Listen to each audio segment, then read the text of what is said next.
आप देखिए अपनी बात में खुद ही फंस गए। कैसे फंस गए बताइए? नहीं, अब मेरी आप बोल रहे हैं, बताइए। बीच में काटा नहीं आपकी बात कोई भी।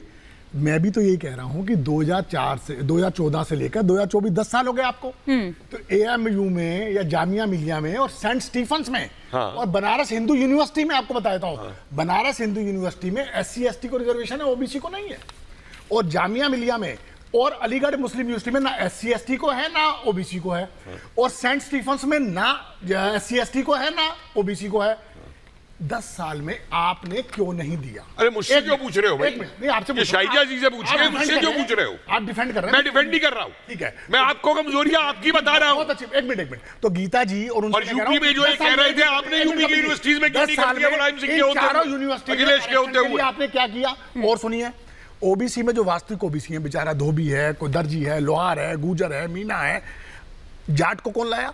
राम प्रकाश गुप्ता जी। और वो प्रथा ऐसी चली, आज पूरे देश के अंदर धौलपुर और भरतपुर को छोड़ के सब पूरे देश के जाट जो है, जाट वो हैं जिन्होंने 1903 में पंजाब हरियाणा के अंदर, जो पंजाब अविभाजित पंजाब में जब पूरा इकट्ठा था, उन्होंने दलितों पे एग्रीकल्चर लैंड खरीदने पर रोक लगा दी। 1940 में उन्होंने बनियों और खत्रियों पे एग्रीकल्चर लैंड खरीदने पर रोक लगा दी, ताकि जाटों के हाथ से एग्रीकल्चर लैंड ना खरीद वो चली जाए वापस। वो उस जाति को किसने सबसे पहले दिया? बीजेपी ने। ताकि क्यों दिया? ताकि धोबी, लोहार, दर्जी, गुजर, अपना मीना, मैं उस पर लौटूंगी सर। एक बार गीता जी का ओपनिंग कमेंट आ जाए, फिर शाजिया जी का रुख करूंगी, इस पर जवाब दूंगी, क्योंकि आपने बीजेपी के लिए कहा है, तो शाजिया जी जवाब देंगी। लेकिन पहले गीता जी, क्योंकि यहाँ पर अभी थोड़ी देर पहले जवाद साहब यहाँ पर कह रहे थे, और सेंट स्टीफंस का जवाब जरूर दें। एक सेकंड, आप किस तरह से देखती हैं? क्योंकि आरक्षण के मुद्दे पर अगर देखें तो उन्होंने कहा कि RSS का स्टैंड बदलता रहा। यही आपका सवाल था? यही सवाल CP जोशी जी और तमाम मोहन भागवत जी के और तमाम लोगों के स्टेटमेंट हैं। ठीक है, अब जवाब के ऊपर क्या? पहले मैं ये बता दूं कि जो एक विषय अभी बार बार कहा जा रहा है, जिसे कि बिल्कुल नजरअंदाज करने का प्रयास कर रहे हैं कई लोग। आप आरक्षण के विषय पर इतनी बात कर रहे हैं, लेकिन जो केंद्रीय विश्वविद्यालय हैं, जिन्हें केंद्र सरकार टैक्स पेयर्स मनी से जिन्हें फंड किया जाता है, चाहे वो अलीगढ़ मुस्लिम यूनिवर्सिटी है, चाहे जामिया यूनिवर्सिटी है, उसमें मैं आपको बता दूं कि वहाँ SC/ST OBC का रिजर्वेशन था, लेकिन 2011 में किसकी सरकार थी? 2011 में 14 से 24 10 साल हो गए, किसकी सरकार थी?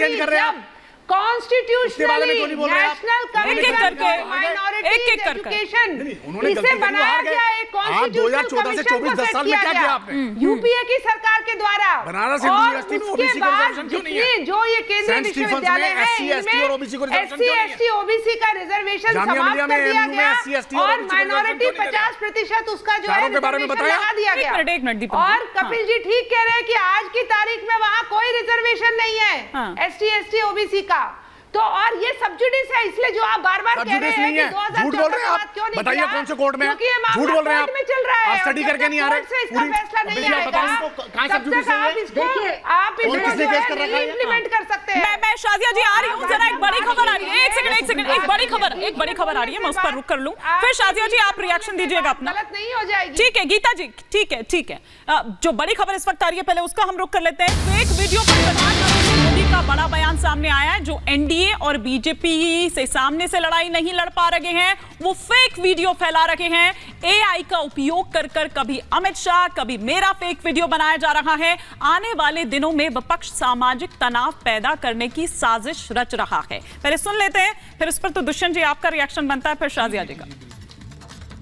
जो लोग भाजपा से, NDA से मुद्दों के आधार पर, सच्चाई के आधार पर, अपने कार्य के आधार पर आमने सामने राजनीतिक लड़ाई नहीं लड़ पा रहे हैं, वो अब सोशल मीडिया पर फेक वीडियो फैला रहे हैं।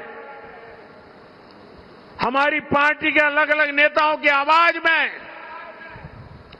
आर्टिफिशियल इंटेलिजेंस का उपयोग करके कभी मेरी आवाज, कभी हमारे अमित भाई की आवाज, कभी हमारे नड्डा जी की आवाज, कभी हमारे मुख्यमंत्रियों की आवाज, और जो कभी हमने सोचा भी ना हो ऐसे वाक्य हमारे मुंह में रख करके आग लगाने की कोशिश कर रहे हैं। ऐसी खबरों से, ऐसे वीडियो से समाज के अंदर तनाव पैदा करने का षड्यंत्र चल रहा है। देश में अगर शांतिपूर्ण चुनाव चलते रहे तो इनके इरादे कभी भी सफल नहीं हो सकते और इसलिए आने वाले 1 महीने के अंदर अंदर देश में कोई बड़ी हरकतें करने का इनका इरादा है और मैं एक बड़ी गंभीरता से उन पर आरोप लगा रहा हूं। सामाजिक तनाव पैदा करके अनहोनी घटनाएं घटे, इसके खेल खेले जा रहे हैं। दुष्यंत जी, बड़ा आरोप है इस पर आपका क्विक रिएक्शन, फिर शाजिया जी का रुख करूंगी मैं कि क्या बड़ी हरकत करने की साजिश है आप लोगों की? मनमोहन वैद्य जी का वीडियो मेरे पास है, आप अनुमति दे तो मैं प्ले कर दूं। नहीं सर, मैं टाइम्स ऑफ इंडिया की 2015 की आरएसएस के प्रमुख की अनुमति नहीं दे सकती। आरएसएस प्रमुख की मेरे पास टाइम्स ऑफ इंडिया की कटिंग है, मैं लेके आया हूं।